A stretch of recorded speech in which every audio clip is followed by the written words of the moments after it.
Ooh, yeah. Bomb Squad. What's up? It's episode 38. It's August 11th. It's a Saturday show on a Saturday. Tones, it's been a while.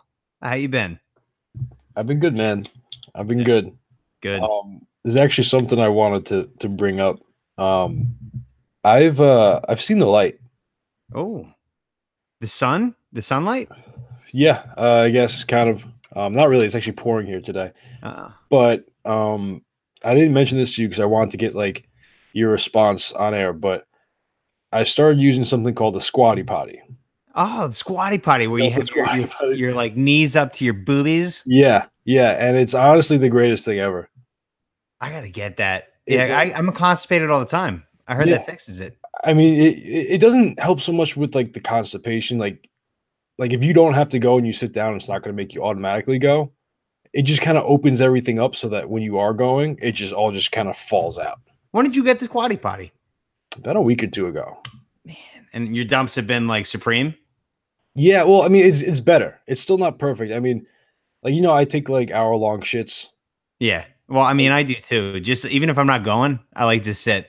Yeah, I mean, but like most of the time, like I'd say out of the hour is like a half hour that I'm actually shitting. But this has knocked down my total shit time to about 45 minutes, 40 minutes. Oh, so, man, that's a long time regardless. Yeah, well, it's still long, but it's knocked off a good chunk. You just sit in the John?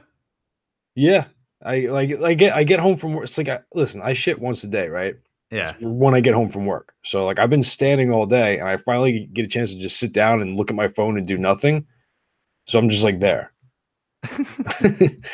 I'm just rocking with it, but is it expensive? Is it cheap to get? Because I would totally invest in shit, not like actual shit. Like I'm not going to invest in turds, but like to actually get the shit out of me. Yeah, easier. No, it was like $15. It's just like a little step stool. I mean, you could even like, if you like, I can manually create one.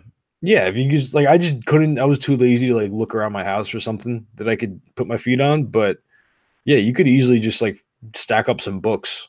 Just like it just flies. Shit just flies out. Just like because I mean, for anyone that's not familiar, like biologically, like through evolution, like up until I don't know 100 years ago, we didn't have toilets, so people used to just like have to crouch and shit. So this brings your knees up to a more natural. Your body's in a more natural shitting position. That and the toilets were designed poorly. And the toilet is the toilet, and they're great. Okay. Yeah. Like, no. I mean, yeah. They dispose of the poop. They're great. Toilets are unbelievably great, but they're just not designed well enough to completely empty out the bowels. That's it. I just don't get why they don't just like lower the toilet a little bit. Yeah. Just bring it down a couple inches. I think that would work perfectly. Have you seen China? Those guys squat like. Yeah. No, I mean, like I know people that went to China and they said like they'll go to like the bathroom and it'll just be like a strap that you just hold from the ceiling and you just crouch over a hole and you just shit into the ground. It's ridiculous. That's intense. You know what the problem is here is that we have so many fat people that like wouldn't be able to get up. Like we need the toilets the way they are. Yeah, it's just a chair. It's just a chair with a hole that you shit on. Yeah, but that's a good. All right, thanks. Yes, check it out. I recommend it. Free ads everywhere because who cares? Nobody listens. Yeah. So, Squatty Potty, if you want to sponsor us, go ahead. We'll advertise it all day. I mean, I already bought one, so it's not like you could send me like one for free. But I mean, like, no, yeah, you're just a big fan of the product. I like that. I might get one.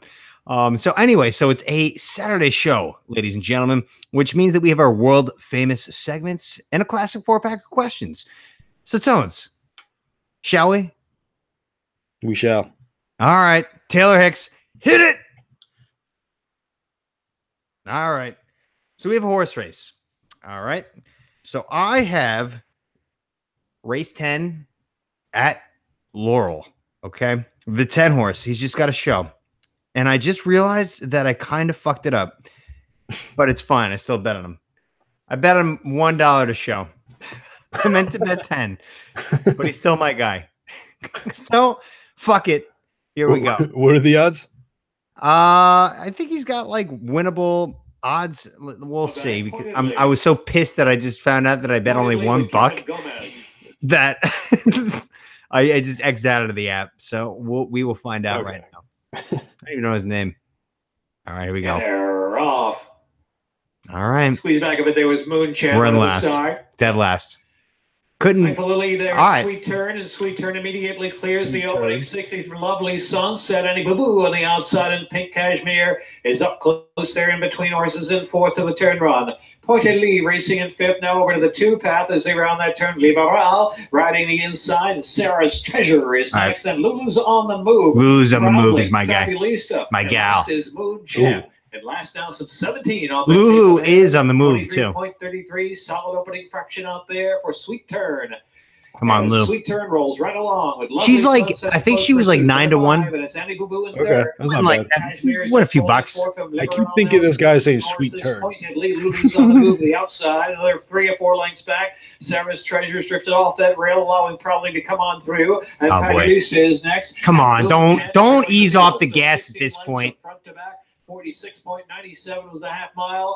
Don't ease off the gas. Trying to make every pole winning one out there. Don't ease off the gas. Liberal, and now there he goes. This pointedly is on the move No. as well. Then it's back up Pink Cashmere is trying to rebound. No. Come on. Back to Proudly. To the outside is Moonshine, who's improved a few spots. Moonshine is coming widest of them all. Into the stretch, Liberal and Sweet Turn head to head. Sweet Turn, Liberal on the outside up to grab a narrow lead as Proudly surges in between horses with late run on the far outside. Moonshine's running a huge race. Moonshine is coming as well. No. Sweet Turn digging down. Proudly, and then Wim Gonzalez for a double. Proudly to get up. Piece of shit. All right. Fucking goddamn last fucking place he came in. At least it was a $1 bet. $1. You're right. That was just somebody doing me a solid from up above. Yeah, that's good looks, man. Man in the clouds. Yep, absolutely. Okay, so that moves us to our second segment, which is in it was all a dream. So Tones I don't know if you have a few dreams to discuss. Yeah, I got 2. They've been building up. See, like I've said in the past, I don't remember my dreams as vividly as you do. So like one of my remembered dreams isn't really enough for like a segment. Okay. So I let them build up. So this first one was from a couple weeks ago, and I'll try to remember as much as I can. But basically, I was sitting on my front porch with some guy. You could probably call him like a what's good guy. Yeah. Not like a specific person, but that type of person. And we're just like sitting out there, we're just like smoking a blunt, we're just hanging out. And all of a sudden, like some people roll up, and I'm like, who are these people? It's like, oh no, those are my friends. It's cool. Like, it's cool. I invited them, right? Like, is it okay? It's like there's like 2 people. I'm like, they have motorcycles. They have motorcycles. No. Are they're just rolling up, just walking in. They just like started walking up like my steps. I was like, yeah, okay, fine, like whatever. And then some more people show up. Oh boy. And some more, and then all of a sudden, like there's just like every person in the world is just in my house. Oh jeez. I'm just like, man, like what, I did not give you permission to invite all these people into my house. Like, I don't know any of these people. Oh. I just got mad at them, and that's all I remember. But I was just like, you were that kid who had an open house in high school, and like the word just got out way too deep, and the entire high school showed up. That happened to my brother once. Oh, did he get like smacked by mom and dad? My parents were like on vacation, and I was working. This was when I was working the makeup job, and I came home to like not even exaggerating. My makeup gig. Not even exaggerating. There's like 150 people in my house. Oh, and I'm just like, I just came home from like a long ass day of work selling makeup, and I was just like, I found him. I broke through the crowd. Damn, worked my way through, and I found him. I was like, what the fuck is going on? And he's just like, I don't know, man. Like, I invited like 10 people, and like all these people showed up. Like, I don't know. That's how it always starts. Real quick before you get into your second dream too, I have something exactly related to this. My sister did the same thing when she was in high school. My parents went to like some ballroom, whatever. Yeah. Where it requires like my mom to be wearing puffed up shoulder dresses, Black you know? tie event. Black tie. Yeah, black event. tie, I guess. I don't know. So anyway, she had a whole bunch of people over. And then it turned into the entire high school, right? And I was upstairs. Yeah. And it was hot as fuck. And like somebody turned the AC off. So I was wearing tidy whities sleeping. And somebody walked into my room thinking that it was the bathroom and they just like totally saw me. But that's not even the story. So like there's this whole massive thing going on. You know Ashley Tisdale from Disney? Yeah. She was there. Because she went to my sister's high school. Oh when shit. She showed up. It was her pre-nose job. So anyway, there are people smoking weed in the basement back like way before weed was even close to being socially acceptable. Yeah. And like we assume my parents are gonna be back like the next day. Stone Cold Steve Austin, like my mom comes in out of nowhere. And then she just like, there's all these people here. She's just like, it smells like bread. Freaks out. Everybody get the fuck out. Like there's some dude like making out with fucking Ashley Tisdale on my couch in the basement. I'm upstairs. I got in trouble for no reason. I'm just sitting here sleeping. It's like, Thomas, what the fuck did I do? I'm just sweating out of my tidy whities. Sweating in my tidy. Yeah, exactly. Just sleeping here, and all of a sudden I'm getting screamed at for no fucking reason. But yeah, that was It's you know, one thing turns to another, and all of a sudden the entire school's at your house. But was Ashley Tisdale, was she famous at that point, or was that before? No, she was on the road to becoming famous. Okay, like us. Okay. Her road is a little shorter. Ours is like the fucking what's that long road with no speed limits in the in Germany? The Autobahn. The Autobahn. Yeah, the Autobahn. We're on the Autobahn.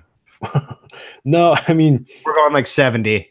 If we're on the Autobahn, I feel like we would have gotten there already. We're like on some back country roads. We're hanging out with John Denver. We took the wrong exit. Country. We're trying to get back onto the Autobahn. It's like in Dumb and Dumber when they're driving through like I don't know, like it goes from Lincoln, Nebraska instead of Aspen. Yeah, he's like, wow, the Rocky Mountains really are what they hyped up. Took us 200 miles in the wrong direction. Yeah, man. That's us. But what was your other dream? So this girl that I used to hook up with like freshman year of college. Ooh, slut. Like I don't know why like I was dreaming about her. Just like really, I haven't thought about this girl in years, but she was like texting me and she was being like super annoying, and then like something happened. I don't know. She ended up jumping off the roof. Oh boy, and dying. Yeah, it was so like for some reason I went up to the roof. I was like, how much would I bet this bitch just jumped? And I look over the ledge, and sure enough, there she was. And I was like, well, this isn't good. And I was with someone else, another person that we went to St. Joseph's. I don't want to say their name.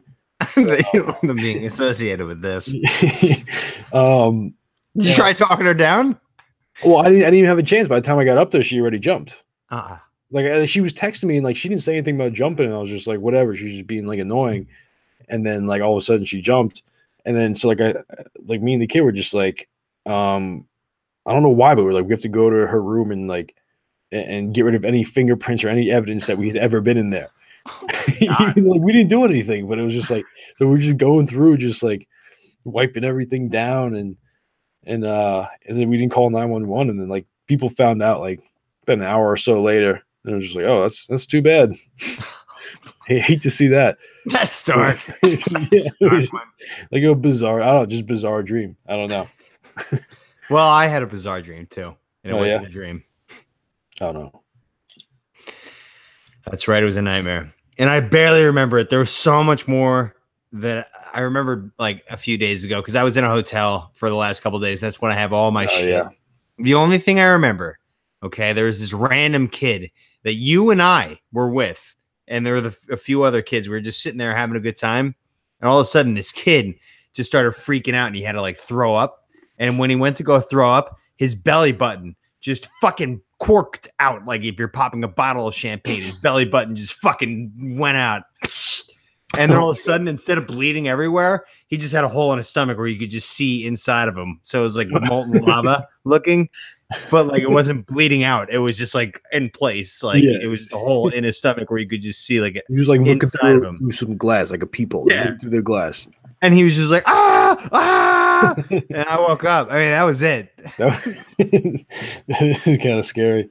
Yeah, it was no. I woke up and I was like, oof, oof, oof. People just popping their belly buttons.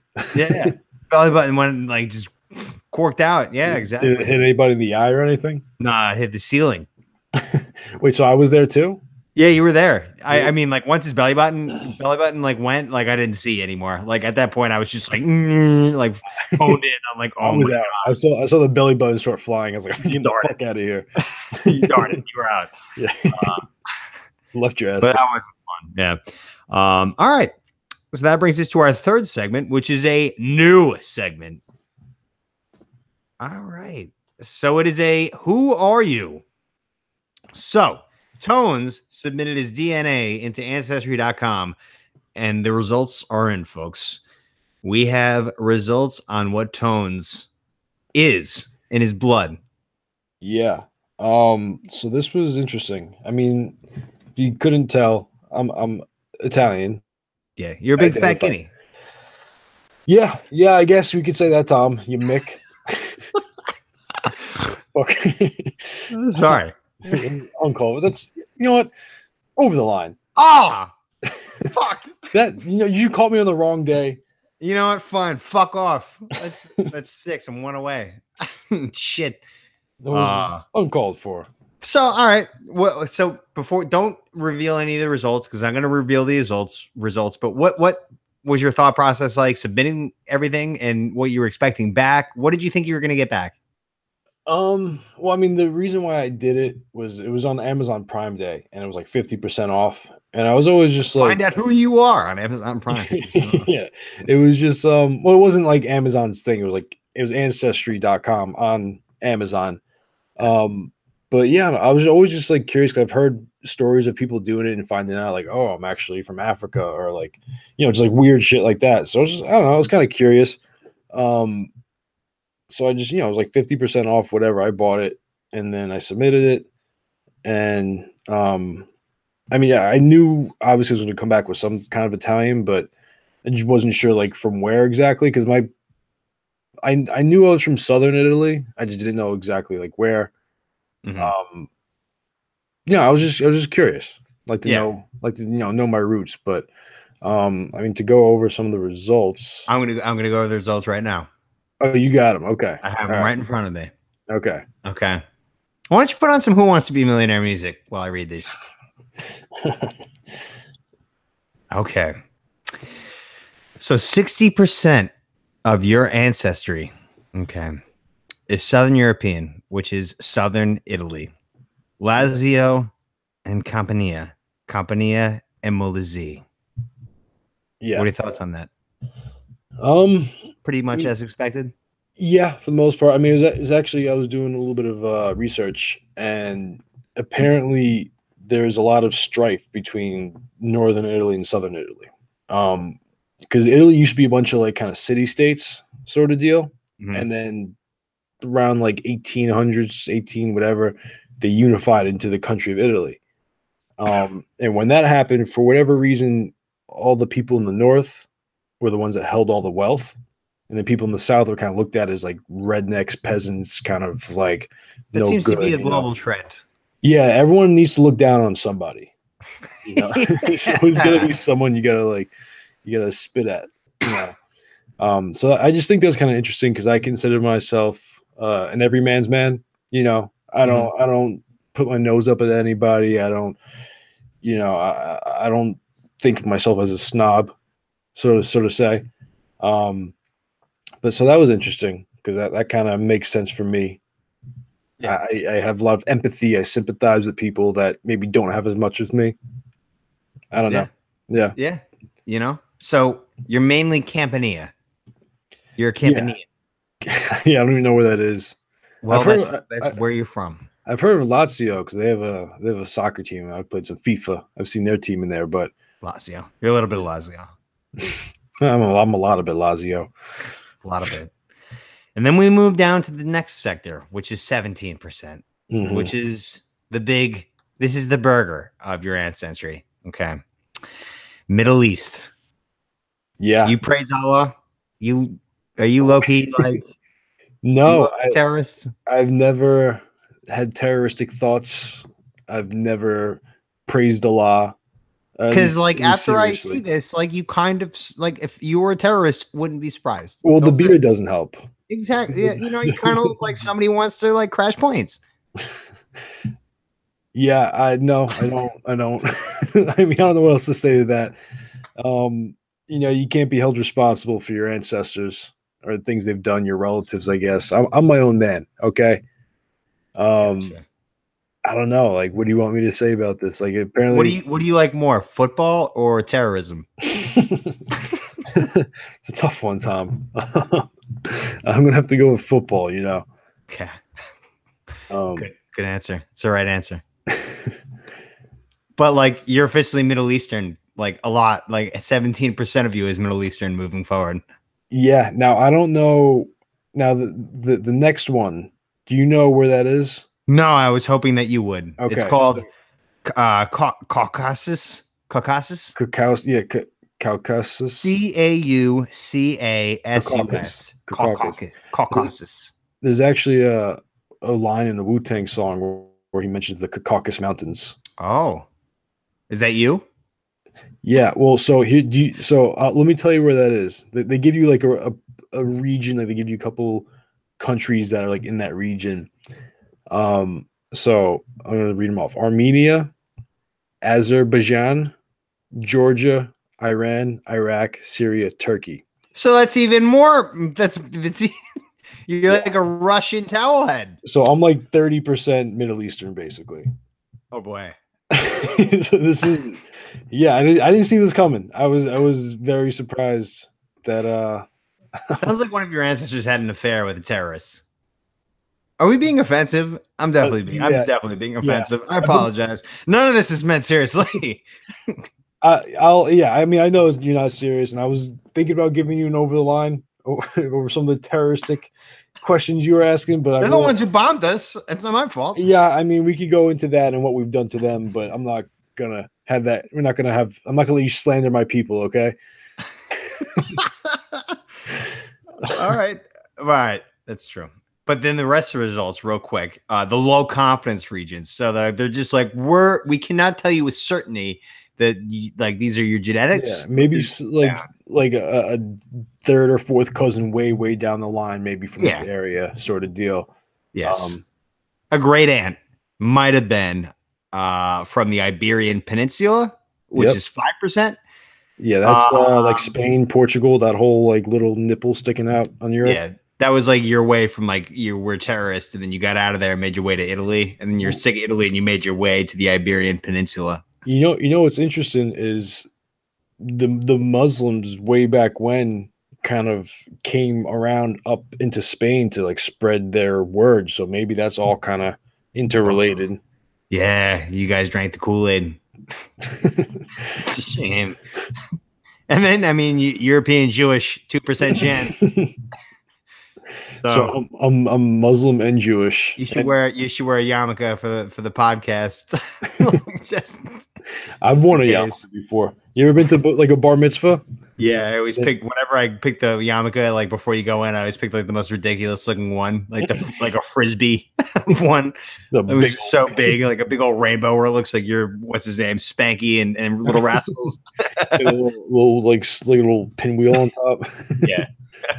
Remember the thing in gym where like you have like the big thing, the big blanket, and not a blanket, but the big colorful like the parachute thing. The parachute, yeah. And you hold it up and then you sit down inside of it. Yeah. I would have just picked the yarmulke. But anyway, all right. So you're like a Jewish terrorist, like you know, like really you find out something every day. So I'm gonna do the same thing. And the results took how long to get? About a month and a half. All right, so I'm gonna make fun of you for like a month and a half until I get mine. You're gonna find out that I'm like, find that you're like Cambodian or something, 65% Polish or something. I don't know. I'm pretty sure I'm all Irish and Italian. That's all I know. Oh, you got a little bit of Italian in you? My mom's side is Italian, and my dad's side is Irish. Okay, I didn't know that. Heavey was O'Heavey, and then they cut off the O when they got here. Yeah, so. I knew Heavey was Irish, but Yeah. Okay. Interesting. We'll So find out. Who knows? I mean, like, I would have guessed you were 100% Italian, but like, here you are. You're an Iberian Jew. Terrorist. I'm everything. Yeah, I'm a little. There was a little bit of and there's less than 1%. Do you thrive in African. deserts? No, I hate the heat. I hate everything about the heat. Oh, well, your genes don't say so. Anyway, okay, so we're gonna move to our next segment, which is also a new segment. So we have a let there be what's good.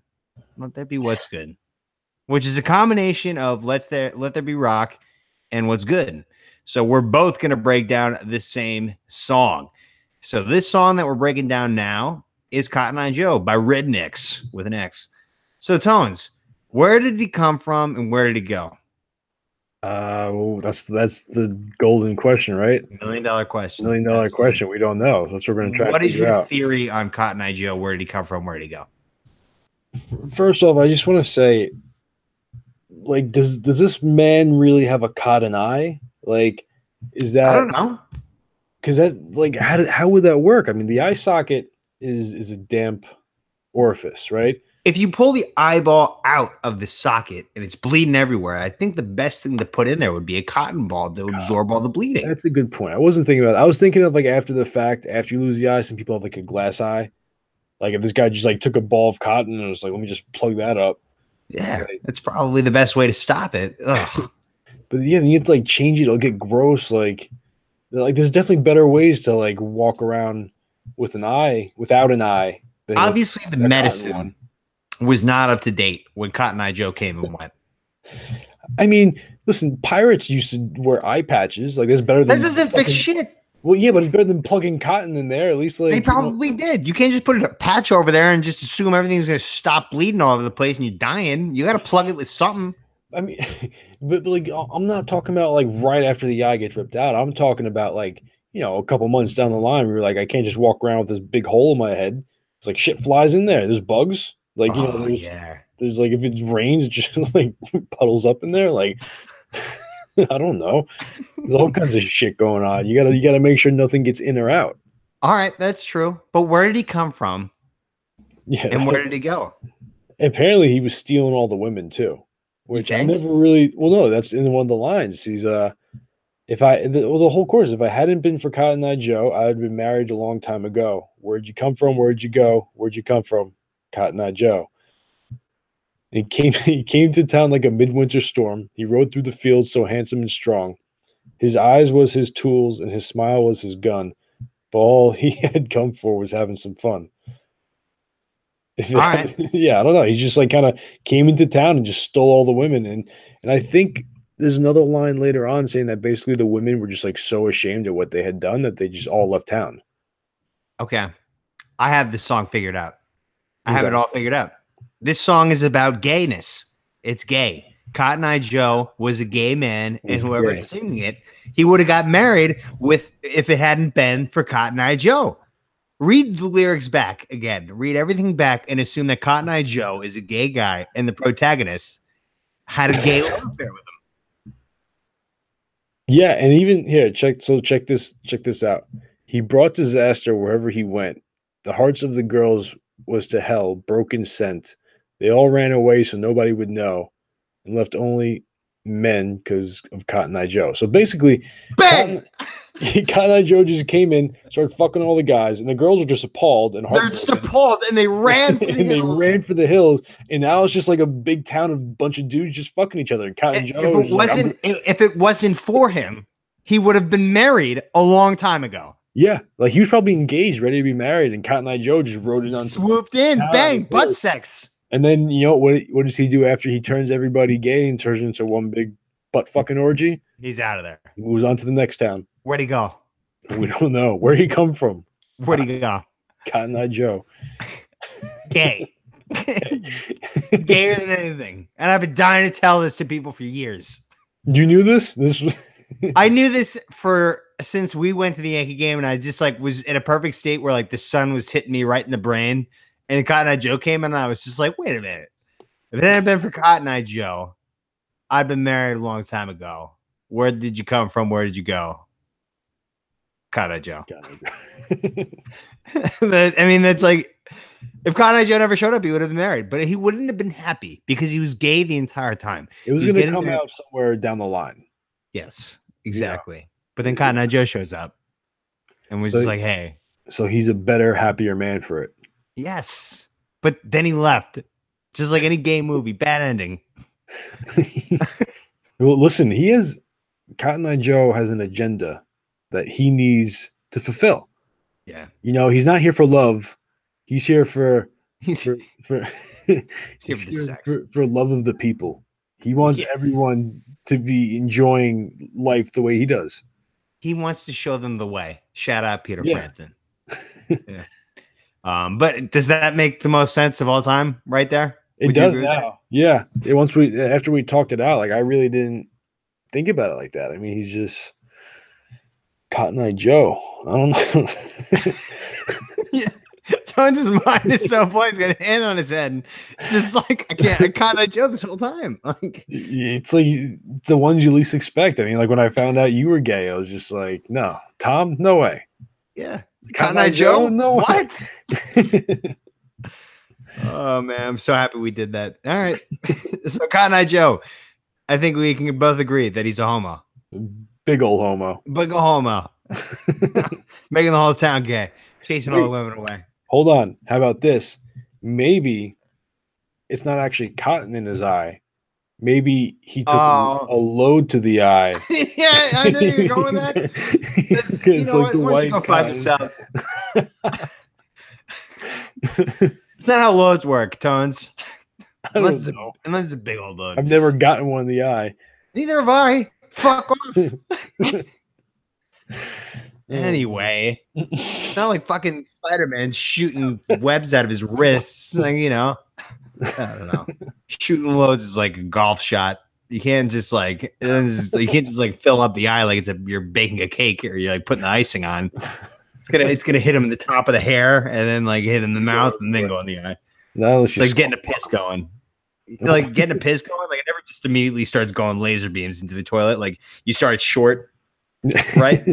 Oh yeah, and then maybe you go a little too far. and Yeah, then it you find dribbles the out, goes out, Yeah, stops, and then you start your firm on laser beam stream.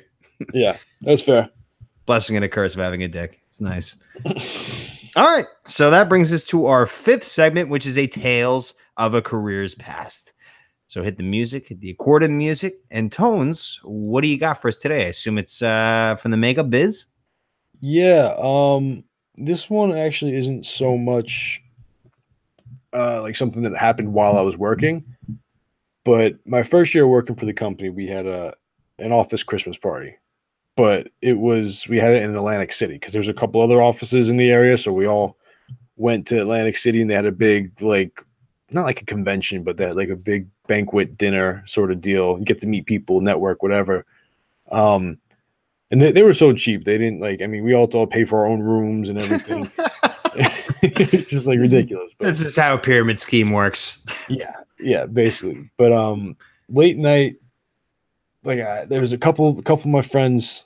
They got in one of the casinos, they got like a motel way off the strip. Yeah. And we went there, and after all the drinking and everything, we went there. We hung out for a little bit, played some games and stuff. And then around 2, 3 in the morning, I think it was in the Tropicana. So I was like, all right, I'm gonna go to bed. I'm It's going like to the worst hotel in Atlantic City. Yeah. Well, it was better than this fucking crap. The shit motel. Yeah. But and everyone was telling me, dude, just call a cab, call an Uber, whatever. You don't want to walk back. From where we are, you do not want to walk. Atlantic City apparently is a really shitty place, off the strip. So I was like, nah, yeah, okay, I'll go get a cab. And I just walked out and just kept walking. I didn't stop. I didn't call for a cab or anything. I just walked back, and I'm walking, and I'm looking around, and just what's going on around me. And I was like, I should have called the fucking cab. Oh my god! So I'm just walking. What did you see? People doing crack, raping pumpkins. Yeah, well, no, not the pumpkins, but it was just You very. do that in October. You'll see raping pumpkins. Yeah, go ahead. All right, this is a very sketchy area. I don't want to say what kind of demographic it was. Black. It was. I'll just say it got dark out there. Okay. But I'm walking back and I'm about to walk by this like big group, just like all kind of standing on this like street corner. I'm like, fuck. And this dude out of nowhere just comes up to me and he's like, hey, what's up, man? Like, I'm Jerome. And he goes to give me a fist bump and it's just a nub. Oh, No hand, just like a nub. And like I didn't realize till after I fist bumped him. And I'm just like, what the fuck? Bumped his wrist. Yeah. Like, but it wasn't like just like the wrist. It was like it looked like what You think that hurts when you like give him a bump and it's like a nub? No, but it was weird because it wasn't just like a nub. There was like a little like flesh pouch on top of it. Like it looked like there was like a hand started forming at some point. It's just like, nah, like I'm good. So it was just like kind of soft. It was weird. But so he was just like, hey, like, you're like, which way you going, man? I was like, going towards the Tropicana. He was like, you mind if I walk with you? Like I'm going that way too. Like, you mind if I walk with you? I'm like I just kept walking. I started walking faster. Like, this is weird. Like, this guy with one hand wants to walk with me. And then like I realized like as I got past this like bigger group, like they kind of knew him and he was like sort of with me. So it was almost like he was protecting me. I think he saw this like just random white dude just like walking through like the hood of Atlantic City. And like he 3 in the morning. Your back. Yeah, and he was just like, this kid's about to get fucked up. Like, I gotta watch out for him. And he like followed me back, and I was just like, all right, Jerome. Like, you're okay. From Mad Max, like having your back. you're okay in my book, Jerome. Like, damn. It was just, it was kind of, I don't know, interesting how I got helped out by a one-handed guy at 3 in the morning in Atlantic City. Jerome, the black guy with one hand with a nub, protected you from being absolutely annihilated by a group of guys. All right, that's nice. I'm happy you got out of there. Yeah, me too. Otherwise, I always think about that. Like, if people were ever to do that to me, it really wouldn't be worth it to them because I'm worth nothing. Like, if they were like, take my wallet, like they would be like, they'd have like all that on their conscience with like $137 tops, like on their hands. It's split between 5 of them. It's like, you all get yourself like a personal pie at Domino's. Like, is it really worth beating the crap out of me for? You know? Like, see, for me, it's more like the inconvenience. Like, if they take your wallet, you gotta cancel all your cards. You gotta, get a new license. If they take your phone, you gotta buy a new phone. Yeah, like shit like that. They take your keys. Like, all right, well, like now I have a car that's useless. Like, and I know we've done it before, but like a really sneaky, like you don't have to put the Stone Cold in there, but like a quick little Tones Bones, like the bums around here, like they're always around. And they always ask for something, and people just do not carry cash on them anymore. Yeah, it's just nobody does. Not a single person. And below the age of 40, nobody carries cash on them. And they're always just like, "Hey, sir, can you spare some change?" And I'm just like, "I don't have any. I really do not have any." And they're just like, "Fuck you." And it's just like, dude, listen, I have a debit card now. Yeah. Like I had to, if I wanted to get you something, I had to take you shopping. Basically, I'd have to go through 7-Eleven with you, pick out the stuff you want to buy, take you to the register, swipe the card, put in the pin, sign the receipt, and then we get out of there. I don't want to do that. Not my fault that you're fucking homeless, you fucking bum. All right, they're probably not even gonna be spending it on shit in 7-Eleven anyway. Yeah, exactly. And they're just like, can I have some change, sir? It's just like, I don't have any. Like, oh. Okay, like they always give you this look. I'm sick of it. It's just like get with the times. You have to if you're gonna be a bum and just like, hey, like you have to know that these people have debit cards. Hey, can you buy me some like milk and like at the cash back screen of the purchase, can you take out $5? Like that'd be that's asking a lot. Like, most people are asking for coins. Imagine if like came up and like, hey, can I get $5? No, that's how I would get it if I was a bum. that happened to me once. I had a lady who like gave me this whole sob story. I was like, oh, like I just need $20. Like, but can I borrow $5? Like, I'm sorry. No, well, she was like asked me for $20. Like, I gotta like feed my kid tonight, all this stuff. I need $20. And like I didn't have $20 on me, but I had like 5, and I believed her, and she didn't seem like a she tell you to go fuck yourself and freak out.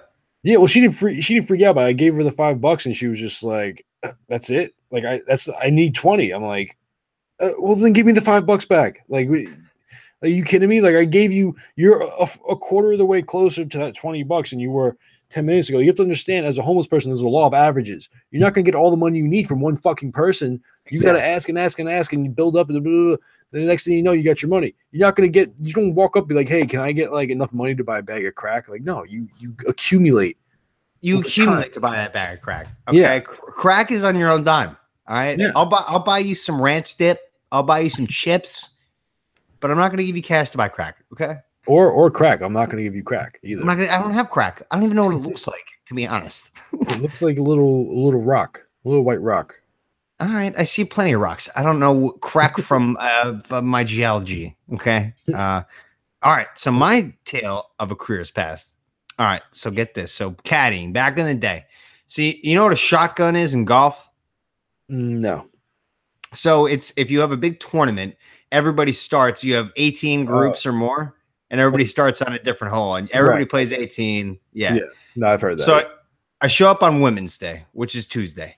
Tuesday, Women's Day. No offense, women, you're terrible at golf. All of you. You're all terrible, awful at golf. It's the worst. And not only you're bad, you're slow. That's the worst part about how bad you are, is how slow it takes for women to play 18 holes of golf.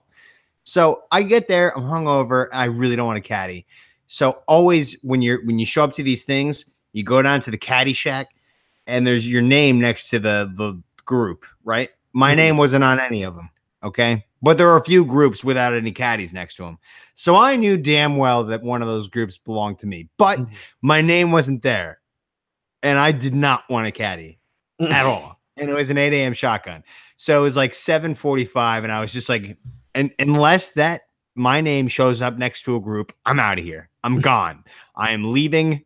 I'm going home. My parents are out. I'm gonna go home. Like back in the day when I used to caddy, Guitar Hero is the big deal. Okay. I wanted to go home and just play Guitar Hero until the fucking sun went down. That's it. So I didn't want to do that more. Could not wait to do that.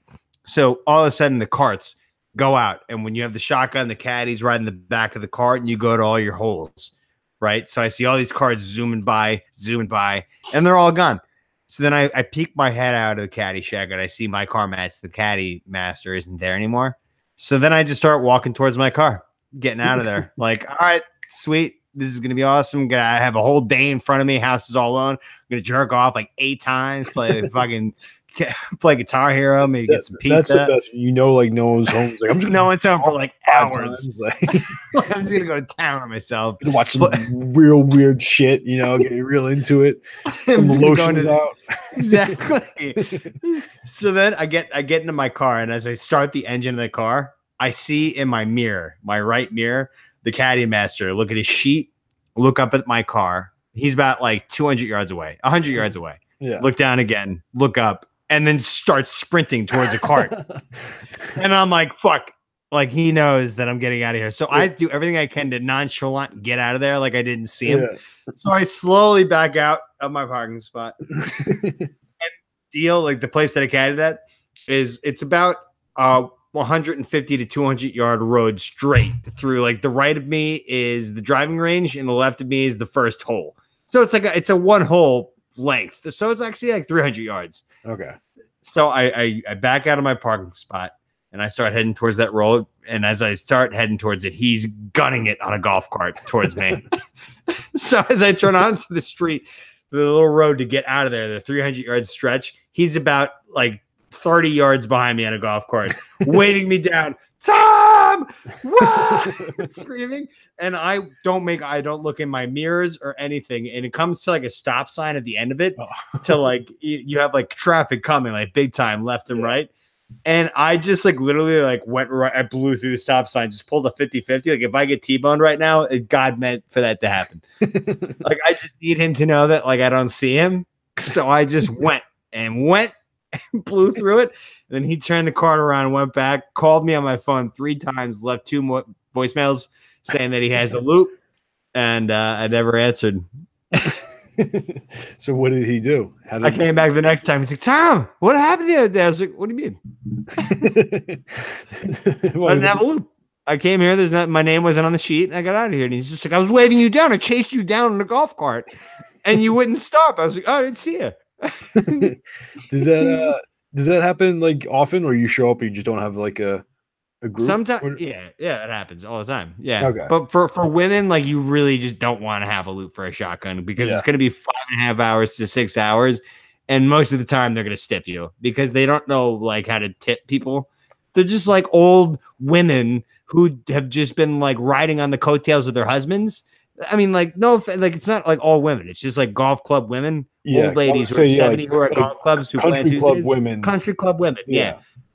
They're so full of themselves. Like, they're just like, you know, I mean, I have a million stories about women. Like the old women, like I'll be raking a sand trap and I'll be caddying for 4 women. And one of them will be across the fairway. And she'll be like, Tom, I'll take my sand wedge. And I'm raking a trap 100 yards away, and she's sitting right next to her bag. I'm like, why don't you just grab it and hit the shot? You really want me to rake this and then run across 100 yards to go pick up the sandwich out of your bag and hand it to you? You kidding me? But that's how they work. That's how it worked. That's how bad it was. Yeah, I picture you just running across the green. No problem, Mr. Samaha. Run out, grab it, and just, thank you, Thomas. She fucking skulls it over the green. Like, you know, like, what do you think I should hit here? I don't know. Everything you have. I mean, you only hit the ball 80 yards at a time, no matter what you hit. So just like go drive her off the deck. Fucking go balls to the walls. Who gives a shit? You know? Man. All right. So cut the accordion music. We're moving to our next and final segment, which is an Ask a Gay, which is Tones had an Ask a Gay. I was going to put it in here today, but he texted me separately saying, yeah, I got an Ask one. Yeah. So I'm not even sure how I found this, but apparently, so obviously the LGBTQ, like the acronym, right? Yeah, my club. Yeah, apparently there's an LGBTQIA. Have you ever heard of that? No. All right, so I did a little research, right? Very you have to be careful with this research, right? You know what you're looking up. But so the LGBTQIA, Google images. Definitely didn't go to the images. So the I, where was it? I had it. The I stands for intersex. Not sure what that is. And A stands for asexual. Oh, okay. Or allied, which I guess means like you're just like I support you. It's like France of the United States, just like the guy who supports the gays. But the I. But yeah, this was in an article in the Chicago Tribune. That's because I Googled like what does that mean? Like I saw that acronym, like what does the I and the A stands for? So I found that, and reading that article, I found another acronym. Now this is where it gets fucking crazy. All right, so it's called LGBTQQIP2SAA, and each one of those things means something, right? So you know what it means? It means that you're fat and ugly and you can't get laid, so you come up with excuses why you can't get laid. That's what all those acronyms are. So, but please continue. Yeah. So the two Qs, or one stands for queer and one stands for questioning. So if you're not sure, you're like, oh, maybe I'm gay. I don't know. Those are the two Qs. The I. So intersex is the I. That stands for. Is it a 4-way stop sign between like gay, lesbian, and like tranny? And something else? It's people with 2 sets of genitalia or various chromosomal differences. Oh, so hermaphrodites. Hermaphrodites, basically. The P stands for pansexual. What's a pansexual again? Is that everything? It's the definition is people who refuse to be pinned down on the Kinsey scale. Those people are losers. Those people are annoying. They're just like, I refuse you to limit me to my sexual preferences. It's like, all right, well, you don't have to be a pansexual. Just go have sex with everybody you want. Isn't that just like bisexual though? I guess, yeah, but you can't be bisexual because everybody has different preferences now. Like you got a couple Q's in there. You got an I. You probably maybe down the road there's going to be a Z somewhere. You know. Yeah, well, no. So next is the 2S, which means two spirit. Is someone who considers themselves to be both have male and female spirits. Okay. Don't know what that means. It's called being a psychopath, is what it's called, Tons. It's called throwing mud on my community because some people in California can't figure out their shit. It's like, oh, today I'm a girl, tomorrow I'm a boy. Like, and how dare you even think about questioning how I feel? Yeah, okay, yeah. You sick son of a bitch. You were wearing a dress yesterday. Now you're wearing fucking overalls, jeans, and a Metallica shirt. Yeah, I don't know what to make of you. Well, in that case, I mean, like you just put them under Dyke. All right. That's only slightly offensive. Sorry. I'm allowed to be offensive in this community because I'm part of it, and I'm sick of their shit. It pisses me off so fucking much because it makes people like no joke. It makes it so hard for people to come out of the closet because these psychos out here make it look so fucking weird. And there's a lot of people who really don't get it. So when you come out, you're automatically associated with these lunatics from California. It's it. They're these hippies from California. They know everything. And it's like, oh yeah, I identify as a Q6 MC squared. You know, like yeah, I got a dick and a vagina. So I got some balls. You got a problem with that? I also like fucking hot dogs. Like, it's like all these people like they think they know everything, and then it just becomes so hard to come out. Like, I mean, like if it was just people who are reasonable, like if you're gay, it's so much easier to come out if you're just a reasonable community. Yeah. But these people are psychos and you just don't want to be looped in with them. So you hold it in. Yeah. Yeah. That's how it goes. No, it's crazy. So yeah, LGBTQQIP2SAA. Yeah. It sounds like a Wi-Fi password. It does. Like it's unbelievable at this point, and it pisses me off. And like all these dicks are fucking walking around these gay pride communities. Like, what are you? Oh, I'm a fucking like alien with nipples, and I also have like pepperonis for butt cheeks and burgers for balls. Yeah, no, it's crazy. I mean, there's I don't know if I talked about it on here or if I did on my last podcast, but there's on Tinder when you put like your gender preferences. There's 37 options. Jesus, there's 2 genders. You either have a dick or you don't. I mean, that's it. It's unbelievable how crazy people have become. I mean, even if you want to like throw in like trans or I guess intersex, like I guess that's like a thing. People have dicks, balls, vaginas, and tits or whatever. But like even like if you want to go like 7, let's go 7. Let's say there's 7 different genders. Okay, that's a lot, but it's still like 37. Hey, what's up, man? I'm not a man. I'm a cyborg. I identify as an Apache attack helicopter. What is it? Like, it doesn't make any sense. Like, I don't understand. Like, this world. I just want to go back to like 1950. Just like, well, I don't want to go back that far because then I'm not okay. That's fair. That's fair. But somewhere like before Y2K, like 90s, like late 90s, like when like I don't know. Rob Thomas was huge. Matchbox 20. Back when Matchbox 20 was at its peak, that's where I want to go. That's all I want. Like I'm not the biggest Matchbox 20 fan, but like Matchbox 20, when I listen to them, I just feel like everything's okay. Yeah, I must be crazy. I'm just a little bit gay. I know right now. You don't know something like that. But yeah, fuck those people. They're called fat lesbians who like have opinions. That's all that is, Tone. To answer your question, is that all there was to that? Ask again. Yeah, I mean, there wasn't like a specific question. I just wanted to kind of get your thoughts, which we got. We got plenty of those. Yeah, I'm against them. Okay, I'm against all of them. There should be lesbians. There should be gays. There should be trannies, I guess, and there should be bis. And there should be, I don't know, like queer, I always thought was gay. I don't know like why that's part of it. Yeah, I don't like queer, like you're straight, but like you act like a sassy gay guy. I don't know. I mean, isn't that like offensive too? I feel like I'm a queer. Like I always consider myself a queer. I don't know why it's separate from the G. He's a fucking G queer. GQ magazine. Whoa. Yeah, but, no, I don't. It's just like I saw when I saw that second acronym, I thought it was a joke.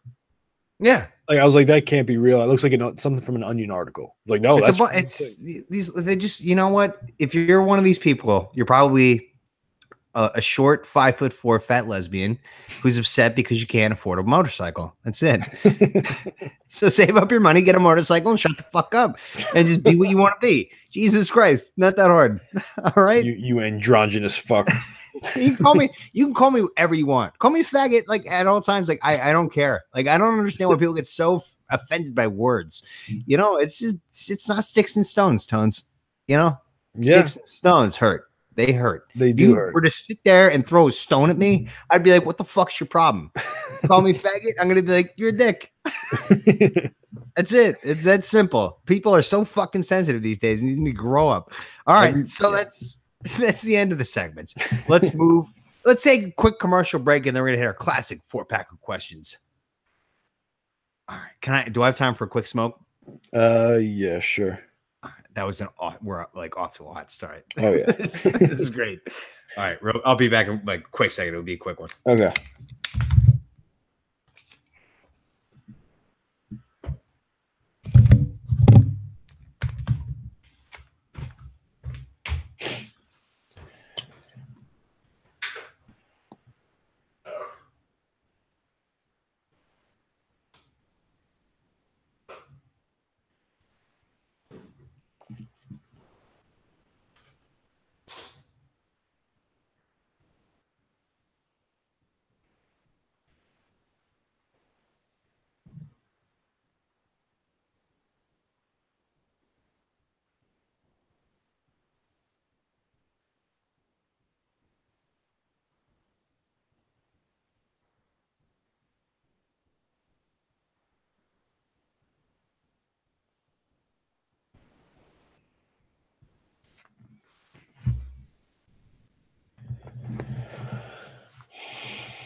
Downstairs.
All right.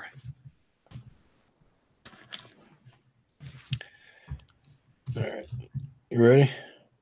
I will be in 1 second. Okay, I'm ready. Okay. All right. Thank you, Kane. We are moving into our classic 4-pack of questions. So, question number 1, Tones. All right. So, a little scenario. We were talking about it before, but we didn't give each other answers. So, imagine you're a third wheel on a date, okay? Guy and a girl. All right. Already a shitty situation. Yep. Terrible. Who are you going to talk to? Yeah. Yourself. Ghostbusters. Fiddle your thumbs. Yeah. And 2 others, they're going to go home and have sex. All right. But they invite you over to watch.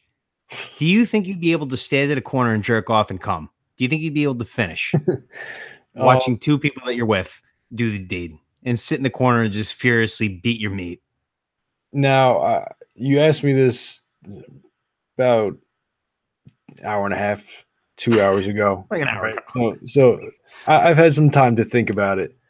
And if it was just 2 people, I don't think I could. I would feel too weird just like standing there. But if it was like a group of people, I think I would be able to. It's only 2 people, though. Okay. So 2 people, I don't think I could. I don't know. Like, I would just feel like. But a group, you feel like you could hide and like nobody would notice you? Yeah, I get lost in the shuffle. Like, I just kind of be off on the side. Time out real quick. Sorry, go ahead. Yeah, no, with two people, like it's just like too many eyes on me. Because like Pressure's on. yeah, like I feel like as soon as like one of them looked at me, I would just like lose my boner. Yeah. Like I just wouldn't be able to keep it going. Like I don't know. I don't think but if there's like a group, like they're all preoccupied with whatever they're doing, I feel like you could easily kind of stand. And again, this isn't ideal where me just be like standing in the corner jerking off. Like I'd rather get involved somehow. But you can't.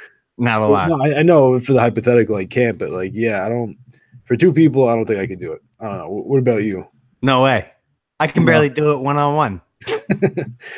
Well, it's yeah. I'm like Mark Sanchez of sex. There was like a time where I got our team to the AFC Championship, but like ever since then, it was completely back downhill, and I'm a backup quarterback now, and I'm a disgrace. I'm like a joke. Everybody remembers me for the butt fumble. Like the butt fumble. That's very fitting for what you do. oh, you know what?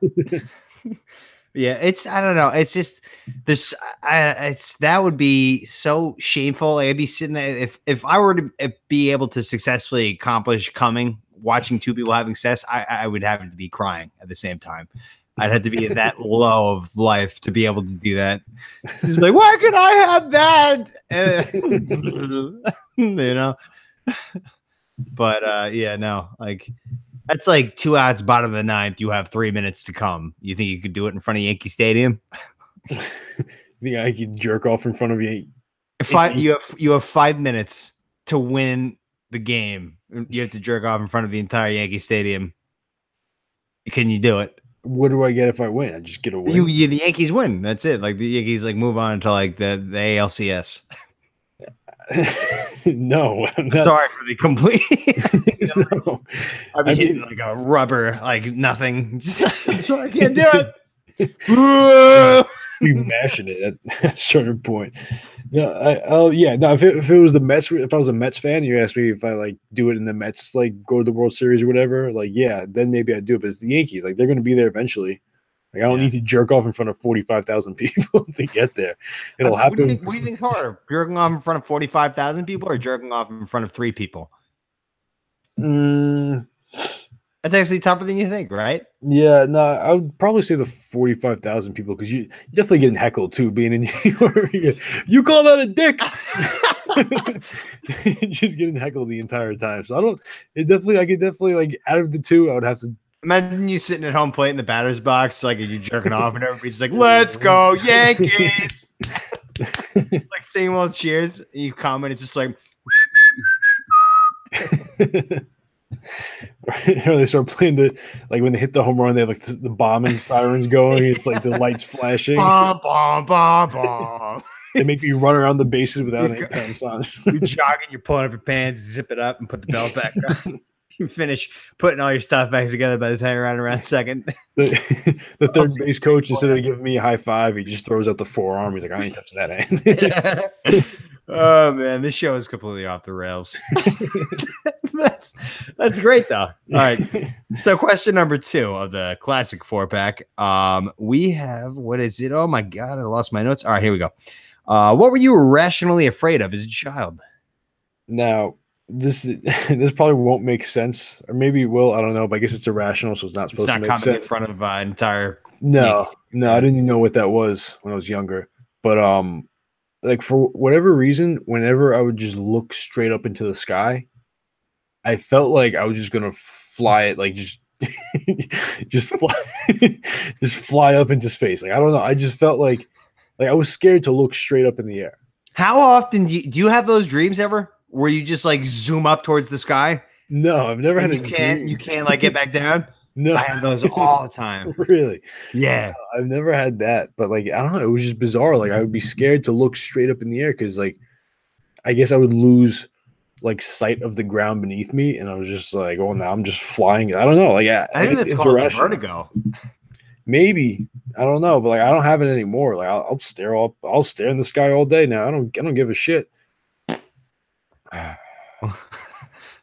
Here I am, bearing my soul, telling you my deepest, darkest childhood fears. Safety! And you're farting into the mic like a fucking child. So mine is Gumby. Gumby? I was afraid of Gumby. I was a big fan of afraid of Gumby. Couldn't do Gumby. Why? What's wrong with Gumby? Have you seen him? Yeah, I mean, he's weird looking, but he's not like scary. He doesn't have Weird like looking. weird teeth, or I mean, he's just like a big. Like you've never like known someone that looks like Gumby. Like I used to have. No, he's like a big piece of gum. I don't know anybody who looks like that. I don't know anybody who looks There like was a Gumby. kid I played baseball with. We used to call him Gumby because he was tall and lanky and like kind of boxy. Maybe I was Gumby because that describes me. you definitely look more like Gumby than the average. Maybe I had Joe. nightmares about Gumby because I looked in the mirror too often. I was like, you just kind of saw what you were going to become. Where's Pokey Tom? Yeah, but Gumby couldn't do Gumby. I saw Gumby the movie. What like Gumby? Like he was from like he had like a TV show, right? Like what is he? Yeah, it was called Gumby. Did I cut out? Yeah, you did. I was Gumby. What is Gumby even from? Like, he had his own TV show, right? Or like, Yeah. Okay, like yeah, I don't remember. Like, I've definitely watched it, but I don't remember anything about the show. I just remember Gumby. Neither do I really. I remember Pokey, his little horse, He was like yellow, right? orange. Orange, yeah. Okay, Pokey, yeah. Yeah, Gumby and him, and then I mean, I just remember having nightmares about him towering over me and just being like, "Whoa, I'll kill you." Maybe that's what we'll do one day. We'll just get really high and we'll just like rewatch Gumby. Gumby, the movie, apparently is the worst movie of all time. Like, look it up. Like, I went to go see it as a kid, and I think that's what started the nightmares. And my dad says, like, "Oh my god, Gumby the movie, never forget it." Like, and that was like, that had to have been like 15, 14, like 16 years ago. Like, long time. I couldn't have been older than 4 or 5. Yeah, so 20 years ago. 20 years ago, yeah. Yeah, I lose track of time. You know, the Bucks put me through. I always forget that I'm like older than 20, but like I still think I'm like 20 sometimes. Once I turned 21, like I stopped counting. Like, what's next? Like, it's like after you beat a video game and everything's unlocked, like, what's the point? You know? Yeah, might as well just check. I always think like sports betting, like the legal age is 25 or something like that, just to give you like things to unlock as you get older. Like, to work towards its common goals. You know? Yeah. So Gumby. All right. So question number 3 of the classic 4-pack. What's a guy code that girls just don't understand? So I really wouldn't know this, but maybe you would. I mean, one of them is just like how we get irrationally angry about sports. Yeah. Like, I get it's just a game. Like, what do you care? Like, oh my God, you don't understand. That drives me nuts when people say that, girl or man. Like, it's just a game. Grow up. It's just like, yeah, well, my entire fucking life is invested in this single fucking team for zero reason, and I can't explain it, but it is. And that's the way it's going to be for the rest of my life. And if this team loses, then I lose. And I will let you know about it. That's honestly, that's one of my favorite things about you is like how you became a Bucks fan and why you still are a Bucks fan. A 10-year-old front runner who never looked back. We won the Super Bowl and I decided to like the Bucks, and I never missed a game since. And that's when they just started to be like the worst team. You just got a folder, right? You got a folder and you started telling everyone you were a Bucks fan. Yeah, that was it. And then I like started to like watch them because they were good and they were on TV back in the day, like on Monday Night Football. Right. So I could watch them. And then the NFL Sunday Ticket came out in 2003, 2004. I think I got it in 2005 because that's when I started watching every single game. 2005, we had Brian Greasy, then he tore his ACL after we were 5-1.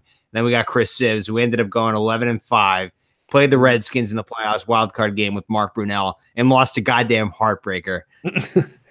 And then 06 we went 4-12 with Brad Gradkowski.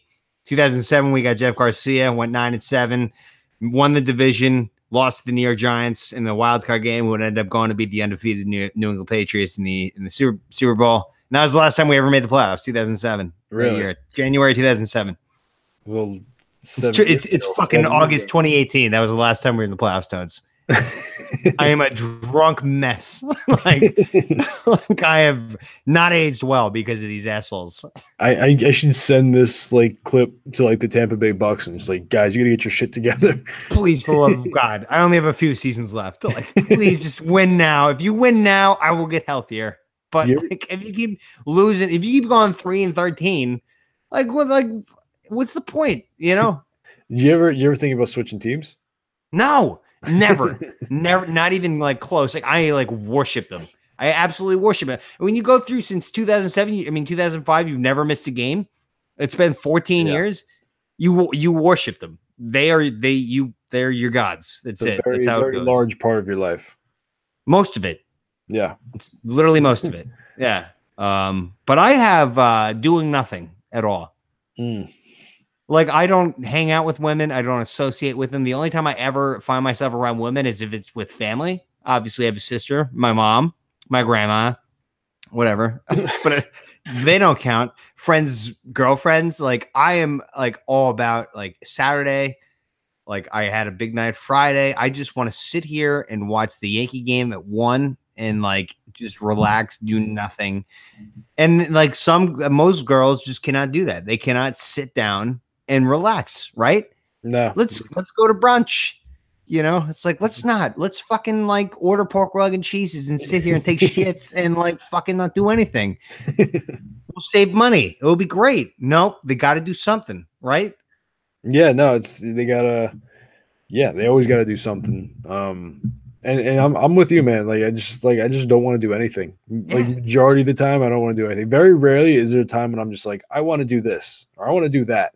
Yeah. Like it's always just like, no, like I could sit here, I could watch this game, I could watch this movie, I could watch this show, I could play this game. Like there's so many other things I'd rather be doing than other things, like than doing actual things. The biggest thing I do on the weekends is like on Saturdays, I'll wake up extra early and call in to my favorite diner, an omelet, and I'll pick it up, bacon and ham omelet, and bring it back home and sit there and eat it and then sit for the rest of the day and do nothing. Yeah. But like, dude, like women are so competitive. Am I wrong? Aren't they the most competitive species you've ever seen? It's not like competitive in like a sports aspect. It's a getting married and have a life that's respectable competition. It's like if anything good happens to any of their friends, they have to match that. It ruins them. Yeah, exactly. They have to top them. They have to but they always act like they're happy for each other. Yeah, but then like the moment that they're not with that person, they're talking shit like at all times. Yeah. Like, did you see Meredith with a ring? I think it's huge. Can you believe that? I give him 3 years. I think it's so tacky. It's like, Jesus, leave Meredith alone. You know, like something like that. Meredith do to you. It's like once they get to that 28 level, they're just like, I have to get married now. It's a race.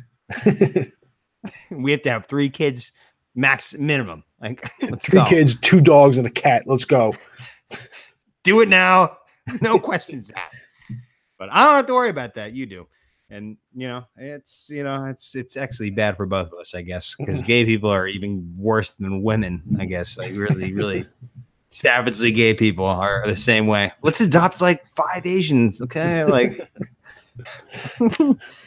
if I'm gonna adopt a kid as a gay guy, I'm gonna like go and recruit like a black kid who's ready to go and play basketball and like he'll be like 18 years old. Blindside kind of thing. I'll adopt like an 18-year-old black kid without like a home and like like he'll go to the NBA. Like I'll be his dad. How awesome would that be? That would be ideal. You just cash in, let him like stay in your house for like a year or two, and then like imagine like LeBron James was adopted by like somebody like a gay couple, like when he was in high school. Like I'm just like on the court side, just like his second manager. Oh man, off the rails even more. All right. So question number 4 to wrap up the 4-pack and the show. What do you hate always being asked? Is that salmon wild? I get asked that question about 20 times a day. Is the salmon wild? That sounds like a Jewish woman. Yeah. Is that salmon wild? It's just like, well, is it? No, it's not. It's not caught by line. It's not. No, it's because there's either like because if it's caught by net, that means it's caught like by a whole bunch of salmon, right? Right. Yeah. So she's asking if this is like individually caught by a fisherman. No, I mean you could like catching them in a big net like that is wild also, but there's farm raised fish. So like a lot of like especially in China, this is huge. They'll have like Like in China, they could grow fish in like a barrel. Like it doesn't have to be like a pond or like you could basically, like breed these fish in like enclosed environments. And the bad thing about that is like they eat and then they shit and then they eat in the same water. And it's just like they just keep eating their shit. And it's just like they can't be healthy, just be eating your own shit. Yeah. But like the thing about like our salmon, like it's not wild, but it's ocean farmed. So it's basically just like a giant net in the ocean that they just swim in. It just kind of keeps them in. Yeah. So that's like it's like they're in the ocean. They're like, but they're farmed. So it's not like they're like eating their own shit like it's the ocean. So it just kind of all filters through. Actually, funny little side fact: there's a company in Chile that we get a lot of our salmon from, and I don't even remember like about a year ago there's a big lunar eclipse. You okay? I'm fine. Wrong pipe. Took a bad sip. Bad sip. Yeah. Go on. But I don't even remember there was that lunar eclipse that kind of fucked with like the water levels, whatever. Basically, there was a lunar eclipse and the water raised like a considerable amount over the top of the net. So all the salmon just swam out. Escaped. And it was like $1 million worth of salmon. It was ridiculous. But yeah, no, I mean, and the funny thing is people ask for like the wild salmon, and like we'll get it every once in a while when it's in season. Because the wild salmon we get from Alaska. So you can't go fishing for that shit in the winter. So it's only during the summer, like the hot summer months. So, but like the thing is, like when we do get the wild salmon, oh no, it's too expensive. They can't like, because it's like double the price. So the people asking for this shit, and it's like once you tell them the price, they're like, oh no, I don't want that. They just don't appreciate the labor that goes into it. Yeah, well, it's like they wonder why we don't sell the wild. Because like think about if you wouldn't even buy it for yourself to eat, why would a restaurant buy it and try and make money off it? You can't make money off it. Can't. No. So, yeah, unless you. So, I don't understand why people just buy salmon normally and just call it on their menu like wild caught salmon. Nobody's going to question it, you know? Yeah. I mean, like there is a difference. Like if you could tell the difference, but yeah, I'm sure there's plenty of places that do that. That's what you got to do. And then upcharge. That's how you make money. You have to be a sleaze bag to make money off of a restaurant. And it's things like that do it. Right? Yeah, basically. You gotta cut whatever. So yeah, what do you got? What's your hated question? I have how was work? It was bad. What do you? I mean, like, yeah, like you really want to hear about it? You think I enjoy what I do? How was the last 2 minutes since you've been off of work? Is a better question. That's the question I want. Fantastic. My mom always texts me, "How was work?" Ma, like it's the same. It's always the same. It's. I mean, like good. It's it. Like good. That's what I say. Oh, good. Fucking is good. Unbelievable. What do you want me to say? For everybody across the board, like, it was work. It was work. It's me making a living. There's nothing to talk about with it. It's how it was work. Unbelievable. But all right, that was the show. Wrong pipe with that sip of beer. Saturday show classic. All right, so Tones, you got any post show thoughts? Yeah. We should have meant to do this earlier. Cousin J-Mac has a new podcast out. Cousin J-Mac. All right. Yeah, with it's called Beneath the Zenith. And it's like with the TV. Yeah, like a 27-inch Zenith. Believe it. So yeah, it's with a couple of guys from his old Slice and Dice podcast, and if you're a fan of our Stay Woke segments, that's basically the entire show. They talk about anywhere from aliens to paranormal to just any kind of weird, spooky, creepy things. They're real into that, which is cool. I love it. They have one episode out right now. The second one should be coming out soon, but the first one is talking about like the Phoenix. You ever heard of the Phoenix Lights? With all the lights in the sky, there's like 100 of them. Yeah, it was like a big kind of V, like a couple miles long, and just went over the city of Phoenix. This was like, I don't know, maybe 15, 20 years ago. And it was the largest UFO sighting like in history, like recorded. My buddy's dad actually was there for that. Really? Yeah, he was on an army base like back in the day, and he saw the whole thing when he was in Arizona.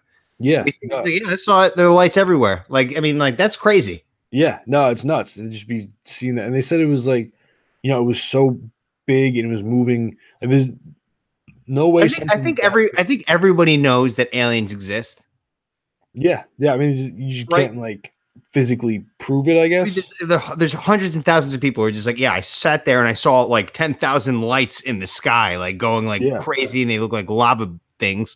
What's the things that the Kilauea shoots out? Lava bombs. Lava bombs. No, see, this wasn't like that. It was like it was basically like lights in like a giant V shape. So it looked like the front of like it was like stealth bombers. Yeah, kind of looked like one of those, but just like it was so big. They said it was like a couple miles wide. Yeah, it was going so slow. There's no way something that big could stay in the air that long, or something like that. I don't know, but it's crazy. They're good. They're smart. They know what they're talking about. They do really research. Yeah. And we're definitely gonna have J-Mac back on as a guest because J-Mac's the man. Yeah. And also, we have a very, very special episode for you tomorrow. I'm not going to spoil it. It's going to be a complete surprise, everybody. We have an interview coming up, and you're really going to want to stick around for it. It's going to be fantastic. We have a little Sunday night podcast, if you know what I mean. All right. So, Bomb Squad, thanks for tuning in. We will talk to you tomorrow. Thanks for tuning in.